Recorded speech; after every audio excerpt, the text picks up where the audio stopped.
selamat datang di Bataknesia Channel.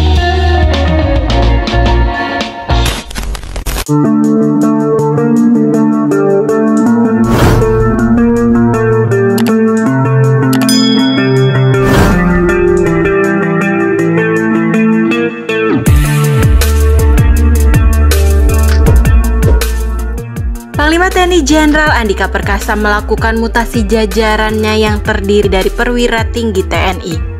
Mutasi tersebut berdasarkan surat keputusan Panglima TNI nomor Kep-179-2 Romawi / 2022 tertanggal 25 Februari 2022 tentang pemberhentian dari dan pengangkatan dalam jabatan di lingkungan TNI. Terdapat 100 perwira tinggi yang dimutasi. Sebanyak 27 orang akan pamit dari militer karena memasuki masa purna tugas. Di antara 100 pati yang mendapat mutasi terdapat salah seorang putra Batak. Beliau ditarik dari luar struktur TNI kembali lagi bergabung dengan satuan TNI. Beliau dipercaya menjadi orang nomor 2 Divisi Infanteri 1 Kostrat.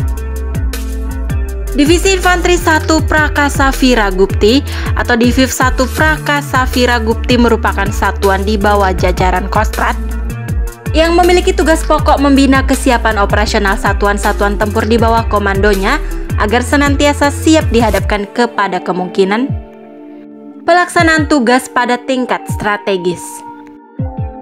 Melalui mutasi yang dilakukan Panglima TNI, saat ini orang nomor 2 di Divisi Infanteri 1 Kostrat diemban oleh Brigadir Jenderal TNI, Bapak Jonathan Binsar Parluhutan Sianipar. Beliau menjabat sebagai Kepala Staf Divisi Infanteri 1 Kostrat sejak tanggal 25 Februari tahun 2022.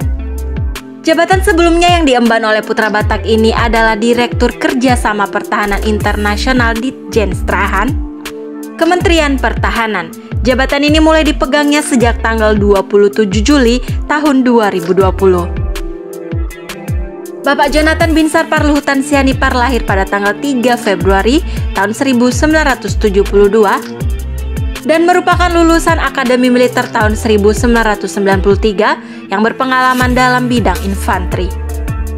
Beliau merupakan lulusan terbaik Sekolah Staf dan Komando Angkatan Darat atau Seskoat, Susrek 45 tahun 2007. Bapak Jonathan banyak berdinas di Satuan Elit Angkatan Darat Kopassus. Mulai dari Pabandia Ops Makopassus pada tahun 2007, berikutnya Danyon 13 Grup 1 Kopassus. Brigjen Binsar Parluhutan Sianipar kemudian dipercaya sebagai Dandenma Makopassus. Selanjutnya masih di Kopassus, beliau pernah memegang jabatan sebagai Wasop Danjen Kopassus. Jabatan ini dipegangnya dari tahun 2011 sampai 2012. Setelah itu Pak Jonathan menjadi Wadan Grup 1 Kopassus dari tahun 2012 sampai tahun 2013. Kita ucapkan selamat mengemban tugas baru untuk Bapak Brigadir Jenderal TNI Jonathan Binsar Parluhutan Sianipar. Semoga amanah, sukses, dan sehat selalu.